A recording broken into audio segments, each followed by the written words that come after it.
नमस्कार मंडळी. तर आज ना मी तुमच्याशी मखानाची रेसिपी शेअर करणार आहे.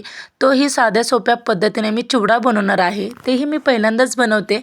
तर मखाना ना खूप फायदेशीर आहे. तर याच्यामध्ये ना मॅग्नेशियम, पोटॅशियम भरपूर प्रमाणात असतात आणि याच्यामुळे ना वजन कमीही होतं मखानामुळे. आपण दिवसातून 2-3 वेळा तरी मखाना खाल्लं पाहिजे. तर आपल्याला फक्त असं खायला नाही आवडत, तर आपण असं काहीतरी चिवडा आणि लाडू वगैरे बनवून खाऊ शकतो. तर खरंच खूप टेस्टी आणि जबरदस्त मखाना लागतो बरं का. आणि डायबिटीज लोकांसाठी सर ना हे अतिउत्तम आणि वरदानच ठरलेलं आहे. इथे तुम्ही पाहू शकता आपले मखाने ना खूप छान इथे ना चिवडा बनलेला आहे. तर खायला एकदम टेस्टी आणि दिसायला सुद्धा बरं का इतकं भारी दिसतंय. तुम्ही पाहू शकता पूर्ण मसाला ना या मखाण्याला लागलेला आहे.